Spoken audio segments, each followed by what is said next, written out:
Ya mudah-mudahan kita harap itu tulus ya. Mudah-mudahan dengan ini bisa menjadi pembelajaran yang penting buat dia juga, buat saya juga gitu untuk kedepannya. Ya.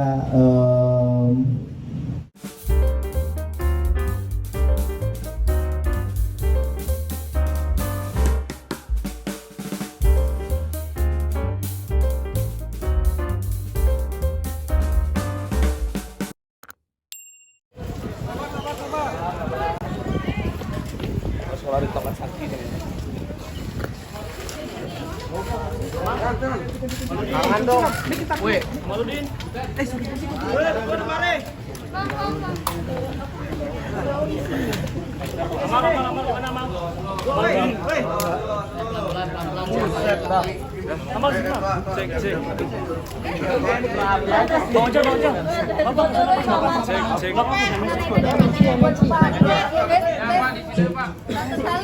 Charlie.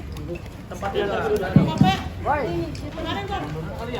ya memang harus munduran biar rapi kan pakai mic. Pakai mic enak yuk. Satu gimana lu? Berapa? Ayo mulai. Woi, mic yang di depan nunduk dong. Mic-nya turunin dong, nunduk. Mic-nya kasih yang belakang, kasih yang nunduk dong yang depan. Ya, sama temennya. Toko. Oke. Mau apa mana? Jalan semua. Relax. Yang di depan kasih untuk angle-nya. Nah, gitu ya. Bang Wape. Enggak. Dia ada semua. Wape siapa ini? Wape di mana? Wape di mana? Bisa kita mulai?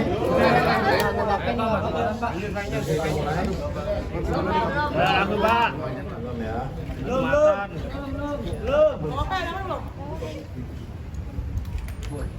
Udah. Oke. Mana dulu? Tinggal. Mana? Perlu? Bentar, Pak. Baik. Assalamualaikum warahmatullahi wabarakatuh. Selamat siang, salam sejahtera bagi kita sekalian, rekan-rekan media yang saya hormati.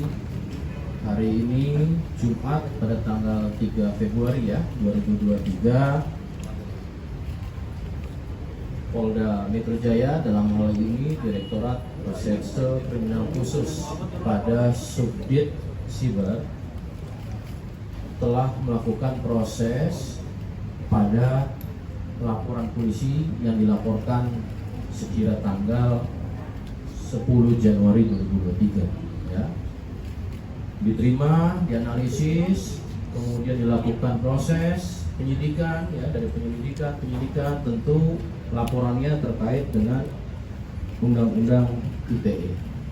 Bapak Kapolda kan selalu menekankan dalam setiap mengungkap kasus ini dilakukan secara scientific crime investigation, apalagi terkait dengan Undang ITE, tentu sangat syarat dengan teknologi informasi. Pada tanggal 1 Februari ya 2023 ini telah dilakukan pengungkapan nanti ya oleh penyidik terkait rilisnya. Namun dalam hal ini pelapor kita sama-sama ketahui Mas Rizky Bilar ini dengan atas nama kuasa hukumnya Mas Sadra Seswadi melaporkan dan kemudian mendapatkan progres. Sampai dengan saat ini progres tersebut nanti akan disampaikan oleh Mas Rizky Bilar sendiri ya. Maka dari itu saya persilakan kepada Mas Rizky Bilar dalam hal ini bagaimana dengan apa yang dialami dan kemudian juga progres yang sudah dicapai oleh penyidik kami. Silakan Mas. Assalamualaikum warahmatullahi wabarakatuh. Terima kasih semuanya buat Bapak dan beserta jajaran dari Kapolda yang telah cepat tangkap yang berhasil menangani kasus ini, kasus berupa pengancaman kepada saya.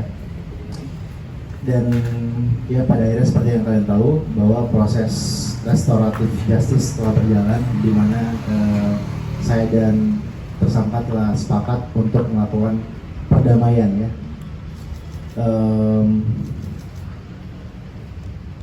Ketika saya sebelumnya difitnah, dihujat, atau si pelaku membuat atau mengunggah konten-konten yang sifatnya jauh dari fakta yang terjadi, itu saya jujur marah. Tapi saya kesal, tapi keluarga menenangkan saya. Tapi ketika si tersangka melakukan pengancaman, bukan cuma saya yang terancam, tapi keluarga saya pun ikut terancam. Maka dari itu timbul inisiatif dari saya untuk melakukan pelaporan ya. Namun pada akhirnya setelah bertemu dengan pelaku juga meminta maaf kepada saya. Hati nurani saya berkata bahwa saya juga manusia biasa, saya juga punya kesalahan, dan kapasitas saya sebagai manusia adalah untuk saling memaafkan kepada sesama. Namun kedepannya mudah-mudahan saya harap dengan maaf yang saya kasih tidak menjadikan ini membuat orang lain melakukan hal yang sama gitu. Karena pada dasarnya saya juga punya batas sabar, dan intinya kedepannya mudah-mudahan semua orang, tidak hanya saya, juga pelaku bisa belajar untuk sama-sama memperbaiki diri, untuk menjaga lisannya, menjaga tutur katanya gitu. Hanya itu yang dapat saya sampaikan. Dan sekali lagi terima kasih ya buat Bapak dan Polda Metro Jaya pastinya ya. Sukses selalu. Ya, untuk ancamannya seperti apa kan? Iya, ini prosesnya sebenarnya kronologisnya begini. Ketika si pelapor sempat membuat unggahan-unggahan yang berisi statement-statement palsu tentang saya. Lalu saya membuat story di akun sosial media saya yang menampilkan wajah si pelaku saat itu. Ternyata respon pelaku adalah justru melakukan pengancaman kepada saya, mengancam saya dengan mengatakan ingin menggariskan leher pada saya saat itu.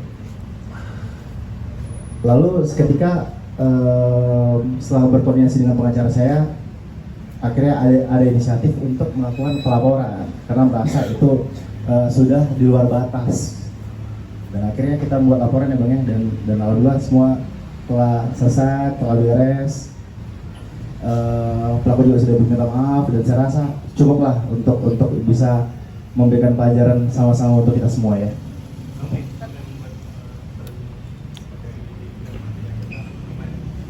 Yang membuat saya terenyuh adalah ketika saya melihat bahwa dia juga sosok ayah, sama seperti saya, seorang ayah yang sedang berjuang untuk menafkahi keluarganya, menafkahi anak istrinya. Dan ketika melihat penyesalan dalam dirinya, ya mudah-mudahan kita harap itu tulus ya. Mudah-mudahan dengan ini bisa menjadi pembelajaran yang penting buat dia juga, buat saya juga gitu untuk kedepannya. Ya, dan satu lagi, saya selalu diajarkan oleh orang tua saya untuk tidak pernah menaruh dendam kepada siapapun. Jadi untuk pentingnya saling memaafkan, tapi perlu diingat bahwa jangan memanfaatkan atau menyalahgunakan keibuan orang lain untuk melakukan hal yang sama. Itu paling yang ingin saya sampaikan. Tadi saat kedua pelaku ngomong apa bilang? Orang lain yang melakukan hal itu, motifnya apa? Oh, kalau untuk motif itu mungkin nanti bisa disampaikan oleh pengacara saya atau penyidik ya. Biasanya kalian saya nggak bermaksud itu membuat jerak yang lainnya ya. Kalau mereka mau kayak dia itu apa yang sudah tahun Ya, ini awam saya. Yang pasti saat kita melakukan restoratif justice itu kan sudah ada syarat-syarat tertentu dan ketentuan yang ditandatangani oleh pelaku. Ya, mudah-mudahan pasti si pelaku akan komit lah dengan janji yang sudah kita tulis, kita buat seperti ya. Bilar, tadi ketemu pelaku apa yang dibicarakan apa Bilar? Perjanjiannya apa mungkin Bang Bilar? Bilar, tadi responnya gimana Mungkin Pak? bisa dijelaskan oleh pengacara saya.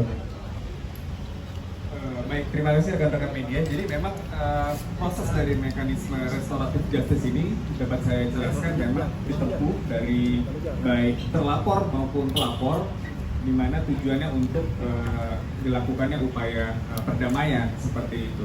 Kurang lebih seperti itu yang bisa jelaskan.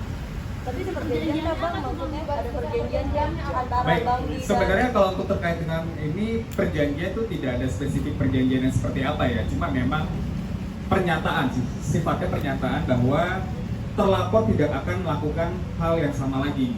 Kurang lebih seperti itu yang bisa saya jelaskan. Bang, motif terlapor itu apa bang? Nah itu nanti itu dari teman-teman penyidik yang akan menyampaikan siang ini. Bang Di tadi bertemu pelaku gimana bang?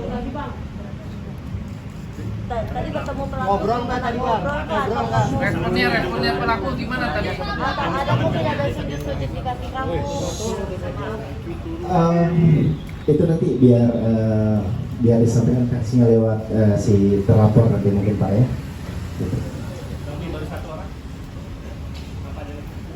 Ya, baru satu orang. Ya, semoga tidak ada lagi ya ke depan yang begini-gini ya. Pak Kabit ini prosesnya apalagi pencabutan laporan mungkin Pak Kabit dulu ya. Kalau nanti proses pelaku yang lain ada sanksi. Baik rekan-rekan, begini, kami ingin menyampaikan ini adalah pada proses terkait dengan suatu perbuatan melawan hukum, tindak pidananya adalah Undang-Undang ITE ya. Maka itu kami juga Polda Metro menghimbau agar bijak menggunakan media sosial, saring dulu sebelum share ya. Tentunya ini menjadi pembelajaran dan edukasi. Saya ucapin terima kasih kepada rekan-rekan media. Selaku perannya di situ ada edukasi, memberi informasi dan juga bahkan melakukan kontrol sosial ya. Sekali lagi ini sudah dilakukan proses dan apa yang ditempuh ini kita hargai. Dan ini menjadi pembelajaran bagi kita seluruhnya ya. Itu dulu rekan-rekan. Nanti dari pihak tersangka dan kami juga sudah mengucapkan apresiasi kepada Mas Bilar, Rizky Bilar sudah memberikan terobosan restoratif justice. Ini adalah masing-masing kedua belah pihak menjadikan suatu kepastian hukum, suatu rasa keadilan di kedua belah pihak. Maka tentu ini kita hargai apa yang menjadi keputusan Mas Rizky Bilar ya, dengan kuasa hukumnya dan juga dengan pelaku. Saya rasa itu dulu rekan-rekan yang bisa disampaikan ya. Sekarang hari ini Jumat, pendek. Ya, habis ini nanti tersangkanya ya. Oke, terima kasih. Cukup rekan-rekan.